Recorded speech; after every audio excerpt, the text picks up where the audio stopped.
En ces jours-là, l'infirme que Pierre et Jean venaient de guérir ne les lâchait plus. Tout le peuple accourut vers eux au portique dit de Salomon. Les gens étaient stupéfaits. Voyant cela, Pierre interpella le peuple. « Hommes d'Israël, pourquoi vous étonnez? Pourquoi fixer les yeux sur nous, comme si c'était en vertu de notre puissance personnelle ou de notre piété que nous lui avons donné de marcher?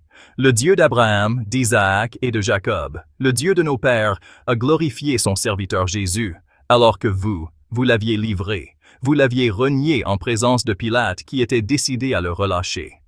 Vous avez renié le saint et le juste, et vous avez demandé qu'on vous accorde la grâce d'un meurtrier. Vous avez tué le prince de la vie, lui que Dieu a ressuscité d'entre les morts, nous en sommes témoins.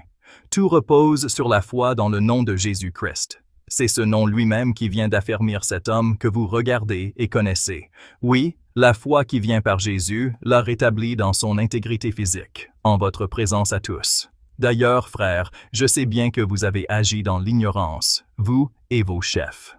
Mais Dieu a ainsi accompli ce qu'il avait d'avance annoncé par la bouche de tous les prophètes, que le Christ, son Messie, souffrirait. Convertissez-vous donc et tournez-vous vers Dieu pour que vos péchés soient effacés. Ainsi viendront les temps de la fraîcheur de la part du Seigneur, et il enverra le Christ Jésus qui vous est destiné.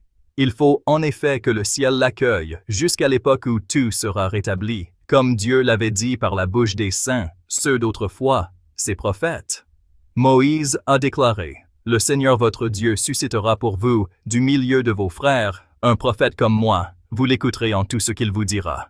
Quiconque n'écoutera pas ce prophète sera retranché du peuple. » Ensuite, tous les prophètes qui ont parlé depuis Samuel et ses successeurs, aussi nombreux furent-ils, ont annoncé les jours où nous sommes.